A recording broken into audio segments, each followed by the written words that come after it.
Oh my god, shapes!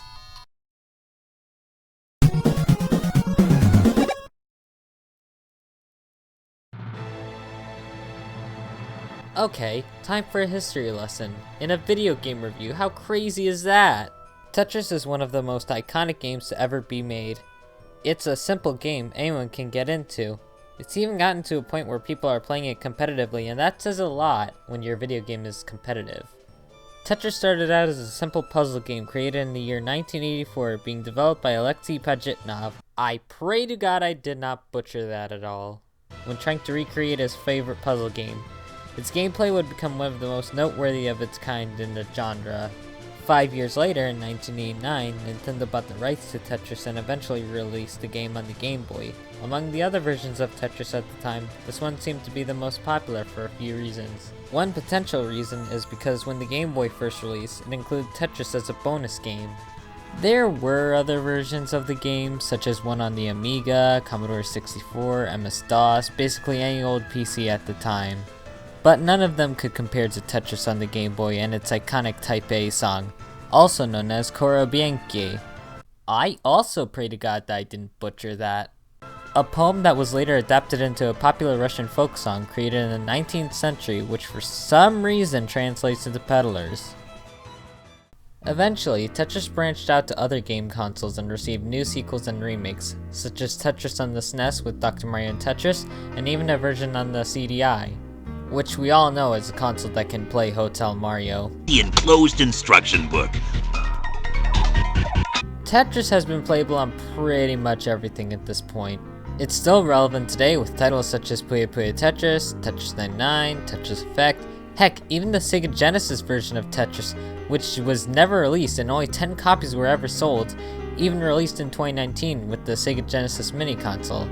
Tetris is still going strong to this day, and it'll be amazing to see what happens next in the Tetris series. So let's time travel back to 2001 and look at another version of Tetris, shall we? One that's often forgotten about.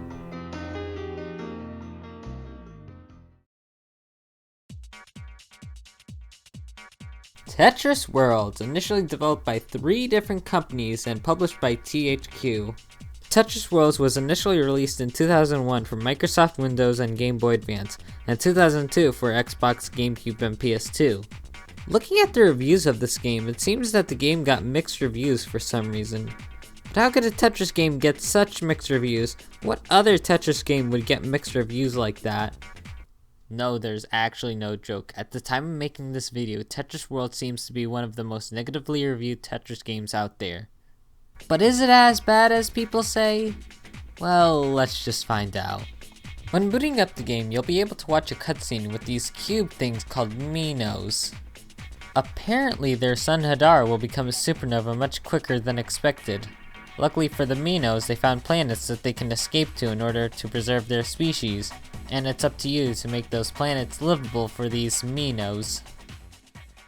Each planet has a specific game style, those being regular, square, cascade, sticky, hotline, and fusion Tetris.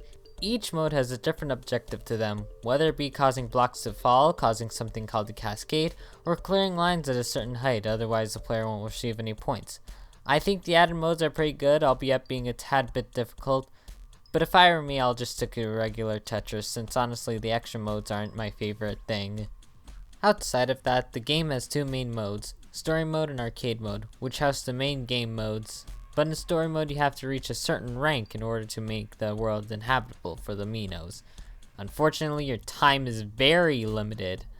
With only 2 minutes per each level, it's pretty hard. Sure, it goes into overtime, but you don't even rank up. And you have to rank up if you want to even progress further into the game. The worst part is that the number of lines goes up by 5 each time. For example, level 1 has you clear 5 lines, level 10 has you clear 50 lines. If the people working on this game made it so you only have to go for 10 lines each rank like Tetris on the Game Boy, it would have been a lot more manageable, but here we are living in the reality we are today. Aside from that, I really don't mind. Other than that, there's really nothing else to story mode. All it is just clearing lines with each of the game's modes. At least it could have been better if they had you fighting against, computers. That way it would have been more fast paced. But I don't know, maybe I'm overthinking it. Though my point still stands that this game's story mode is very bland. There could have been something more to it. Of course, being a Tetris game, there's gotta be some good game music, right? Right? Don't leave me hanging. Don't leave me in the dust. I mean, I tried to listen to the soundtrack, but to me, most of the songs feel like generic techno music, which I guess is supposed to fit the whole theme of Tetris Worlds. I get it, honestly. Imagine hearing Russian folk music used in a game that's primarily centered around different planets. It wouldn't really make sense now, would it? Now, I'm not saying that Russian folk music should be in every Tetris game. Tetris CDI doesn't even include Russian music in-game, and I enjoy the soundtrack a lot. But they could have just remixed some of the previous Tetris themes to make them sound like the soundtrack in-game and used it, which would have been pretty cool, honestly, but no. As for the graphics themselves in-game, I was playing on the GameCube version, so yeah, they're ugly. But I get it. It was an early title on the GameCube, releasing during the GameCube's first year of being out on the market. Then again, I'm really not expecting something like the Mona Lisa to be remade for a puzzle game. Despite the graphics, there's really something about the aesthetic of this game that reeks of early 2000s GameCube game, but who knows, honestly. Here's something I've been wanting to talk about for a while: the Minos. Why did they look like that? Well, at least you can customize your very own Mino. So basically like a Mino-sona. See what I did there? I just made a new word, Mino-sona. You see this? This is my little guy. Cube Man. Now with the PS2 version, that's a completely different story. Why you look like that? Get off my screen, please. You are frightening me. So how does this game even end? I really don't know how to explain it, honestly.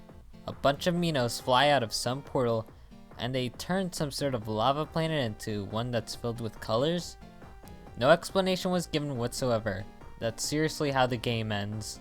With that ends my review of Tetris Worlds. You know, maybe people are sort of right about this game being lackluster. Being one of the worst Tetris games out there is sorta an overstatement. There are obviously worse Tetris games out there, at least that's what I believe, right? Right? No, but in all seriousness, if you want to play Tetris, you're probably better off getting one of the more modern games. I know it's wrong of me to compare a 19-year-old game with a game that has so much more to it, but maybe it's not the best idea to hop to Tetris World so soon. Welp, that's Tetris Worlds, a mediocre best Tetris game that exists. I can finally cross that off my list of official Tetris games I've played. That's one down, 214 more to go. This is gonna be the biggest regret of my life, isn't it?